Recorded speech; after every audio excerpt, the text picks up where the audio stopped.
All right, everybody. Thank you for tuning back into the Life Guys. We know our following is just too massive right now. We have too many people watching us. All 8 of you are I think it's up just to 9 now. up to 9. Like, honestly, I can't Huge. handle the love. I'm becoming The too growth. famous. I'll be honest. So maybe we want to focus on being a little. No, but thank you for everybody who's liked, who's subscribed, who's followed.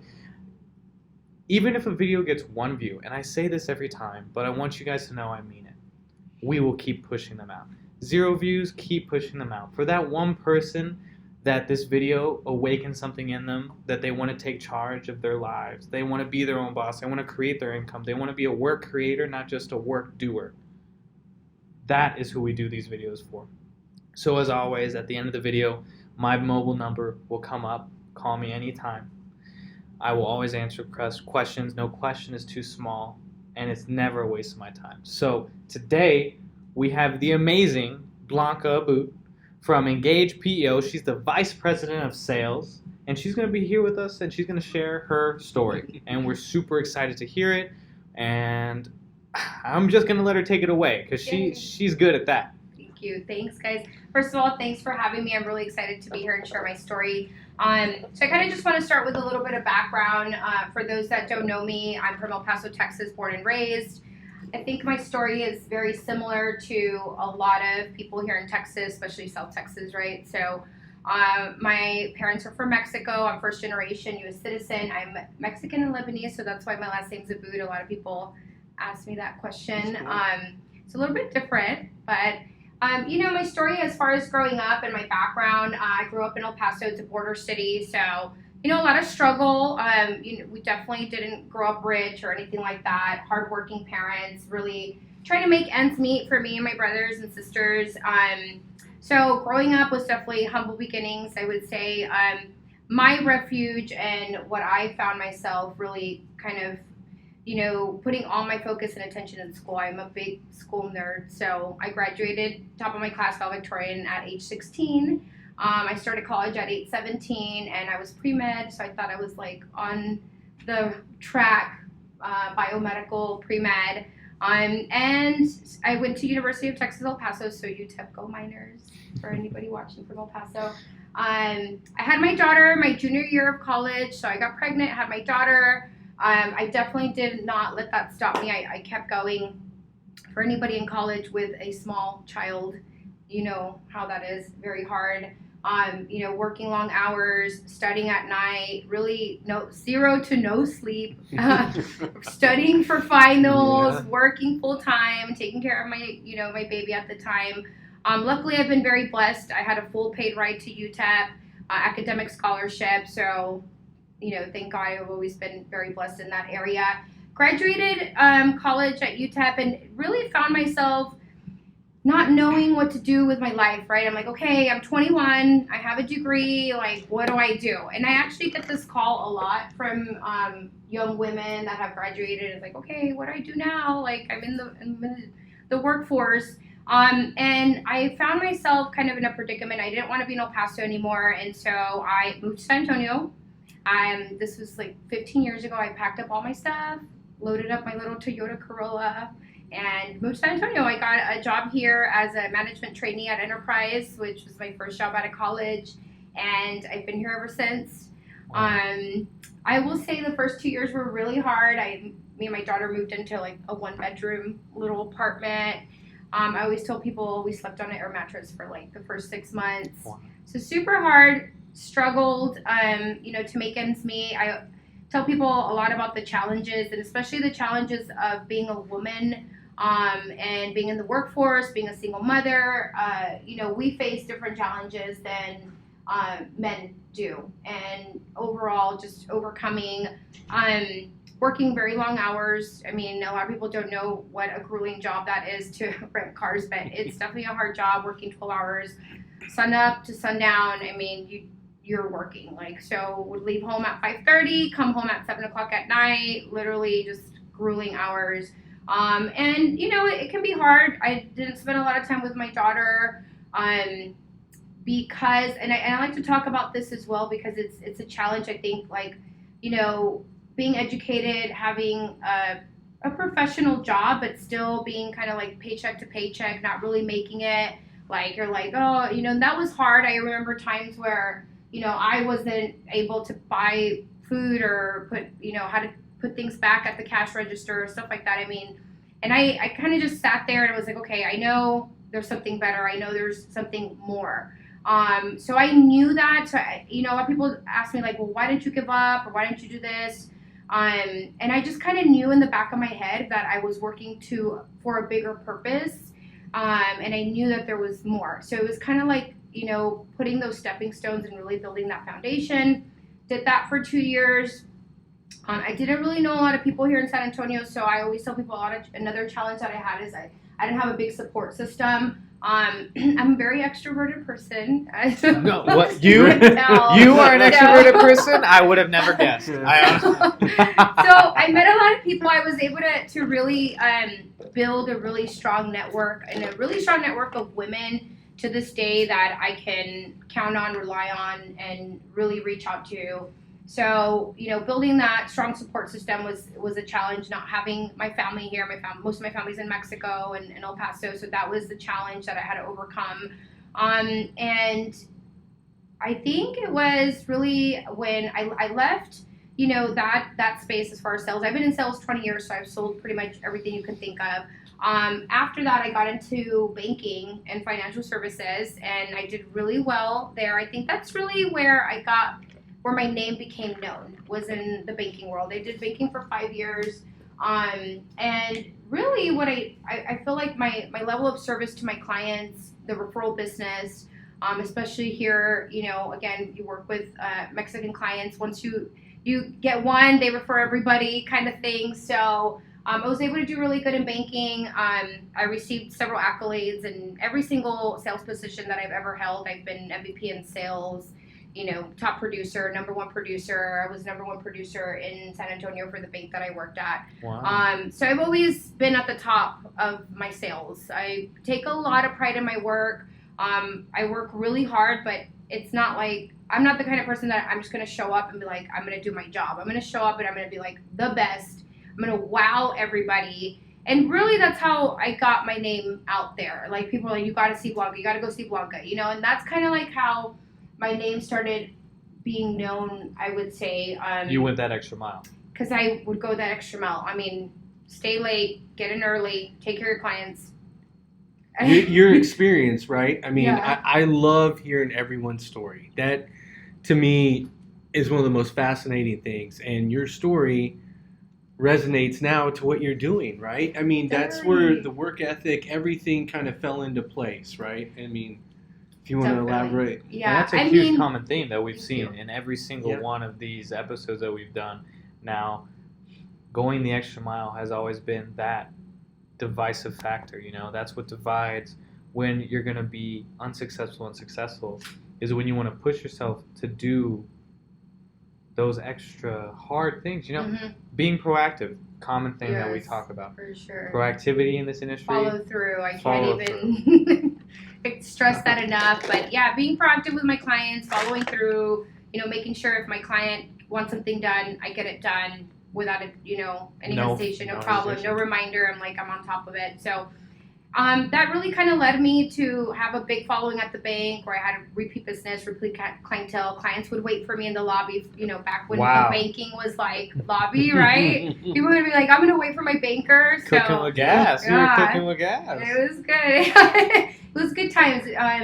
After that, I actually got introduced to the industry that I am in now, which is PEO, Professional Employer Organization. I got referred into the industry, and most of the jobs that I've held, or I would say all the jobs I've held in sales, I've been introduced by somebody that seen my work, seen my work ethic, and then said, hey, you really need to talk to this girl. She's really good at what she does. And so that's kind of how I got introduced to PEO. Started 8 years ago, and since day one, I was top producer. I grew the San Antonio market for this particular company, and won countless presidents clubs. That's great. I closed my first deal in 30 days, which is like unheard of in the industry. But I mean, so you guys know, right, success, it sounds great, but I mean, I was like grilling the phones, calling people. I mean, I would make 100 calls a day. I would not leave the office till I got a meeting. I mean, it's relentless work and effort. I think also in our industry, because some people think that, okay, well, I'm selling a product, but these people don't need the product. Like, why am I going to call them? Like, you know, and I think it's like really knowing that you're doing a service to your clients, that you're a consultant, that you're there to help, that, you know, you have something they want, and really having that mentality is like, no, you need to talk to me because I'm going to help you. I'm going to help your business. I'm going to help you and your employees. And so I think really having that mindset right from the beginning is completely believing in your service, believing in what you do is so important, because it will come through if you're selling something and you don't believe in it, right? People will see through that. Oh, yeah. Oh, yeah, for sure. I mean, the passion, right? I'm a very passionate person. So the passion behind what I do, the why I help my clients, why I help small businesses, and, you know, overall for my family to be able to provide for my family, for my kids. Of course.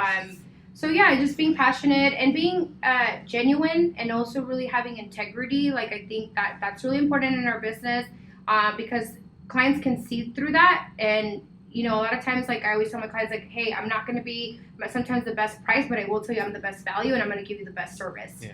And you're going to be able to contact me directly at any time, whenever you need. Like, and so that in itself, you know, makes a big difference. And so I have clients that have followed me even from the bank when they were my banking clients That's to now. amazing. I mean, we see the most educated consumer in this time period that we live in. There has never been a time where the consumer, client, product specialist, anything. So whenever we look at this industry, we see tons of people are either vehemently opposed to joining or they're struggling. You know, we work in an industry that has an unprecedented failure rate, 90%, sometimes higher depending on what demographic or market you work in. But you see commonalities in that, more or less. I wouldn't call it a failure because not everything's right for everybody. It's just a learning experience. And those learning experiences, we see commonalities.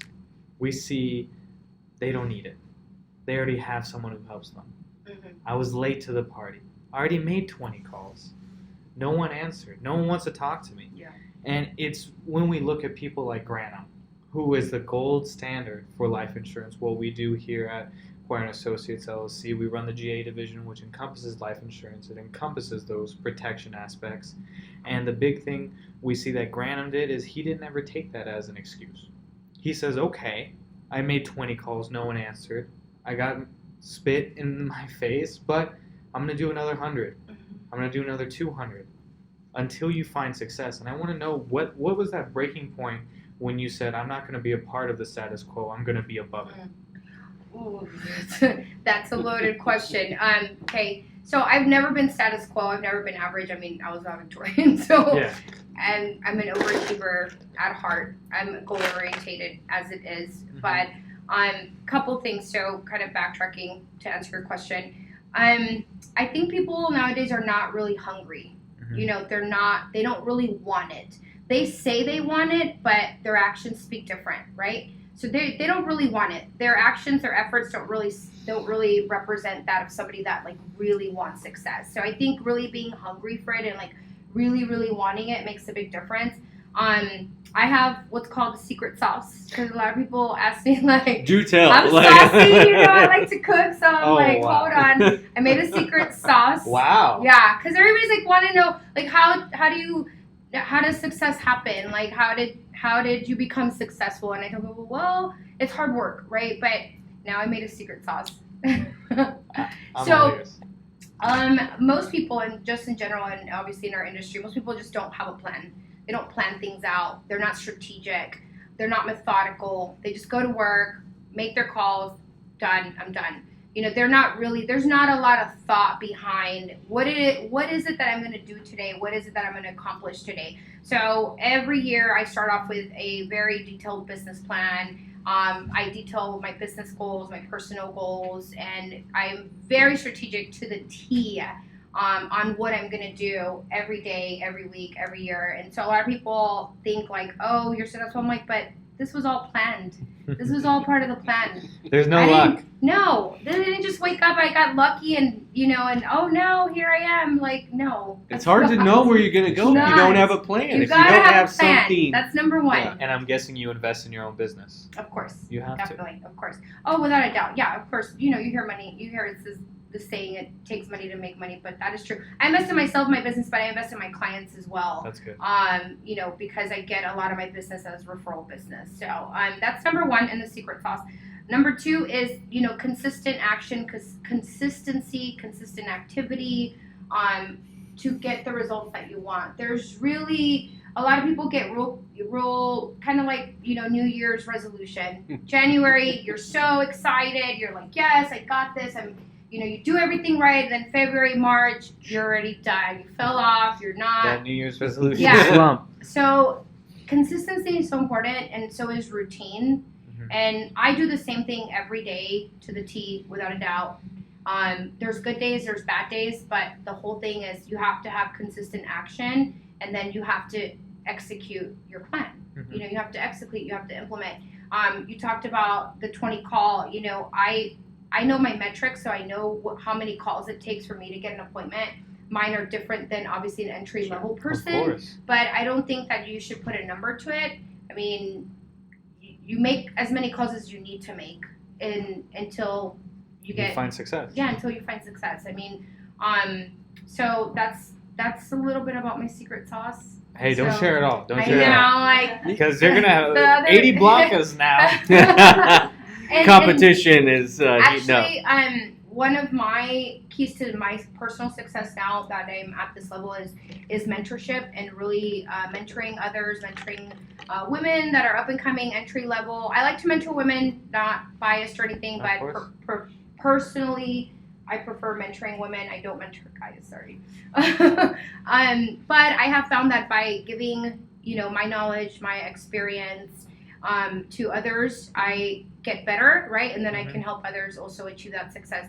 I not like, oh, it's my secret sauce. Yeah. Nobody can have it. Not at all. I want everybody to have the secret sauce. So It's the biggest thing you learn from teaching, definitely, yes. It's one of the biggest course. things is always going to be, especially with our new training program that we developed from agents, the big thing that we wanted to do is be different, because our training program is the only one like it in the nation, and that's for a reason.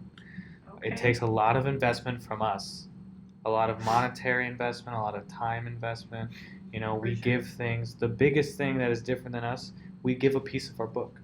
So we have 80,000 clients right now in our firm, and every single new agent, they get 300. We want to show that we invested in them enough to trust them, and that's why our program is as stringent as it is, and as time consuming and as taxing as it is, because you want to weed out the people that are not going to make it also. Yeah.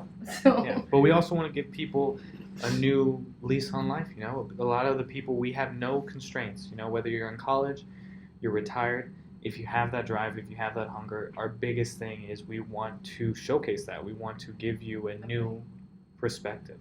Definitely. I'm a big advocate on continuing education. I mean, I feel like even though I am at where I am today, I never stop learning. I'm always learning something new. I'm always looking at a new skill.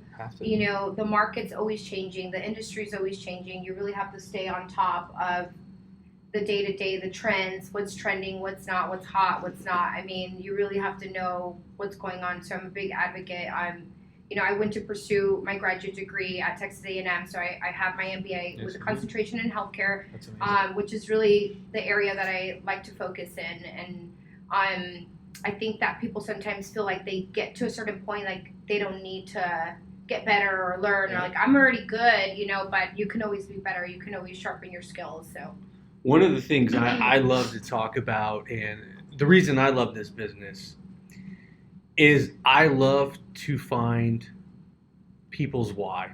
And you mentioned that a little bit earlier. Can you elaborate a little bit on that? Because that's just one of my favorite topics. Like everybody's, to me, their why is different. And that's what makes what we do so unique. And you had just said it earlier. And I just want to get your take on it a little bit more. I think that, having the why is where you get your passion, your drive from. I mean, my why is definitely my kids and providing, and so that my kids don't have to struggle like I did growing up. So that's a big part of my why. But I think that if you focus on your why, your work is no longer work. It becomes easy. It's you're more motivated. And I love my job so much. I tell people, like, I don't care. Like, I love my job so much. It's not even work because I love what I do because I'm so passionate about it. That's great. So for me, it's like I'm not really working. I'm helping people all day, every day. You're doing your calling. Exactly, You're my existing purpose. within Yes, and focusing on the Yeah. why, but also like your purpose, right? Like, Yeah. what is my purpose? It expands. It starts expanding too. Like There is no way. There is no success without purpose. There is no purpose without drive. And that's what we're trying to get at with our entire series. We are focusing on people who not only found their home in this industry, they found success in it as well. And to people out there who may say, you know what, it's just not for me. Learn about it. Engage in it. You know, when you stop learning, you stop excelling. And when you stop excelling, you stop succeeding. And that's just the fact of the matter. There's no person who's successful who is not excelling in their field. Because success by itself means nothing unless you are teaching others, you're bettering your community, giving back, and of course, that's what we're trying to show on Life Guys. You know, and thank you, Blanca, for coming. Thank you. Amazing story. Thank you. Amazing insight. Thank you. I'm gonna trademark secret sauce. It's gonna be Secret sauce. mine now. Wait, no. And I cannot wait to make stickers. Look for my merch. It's coming at you now.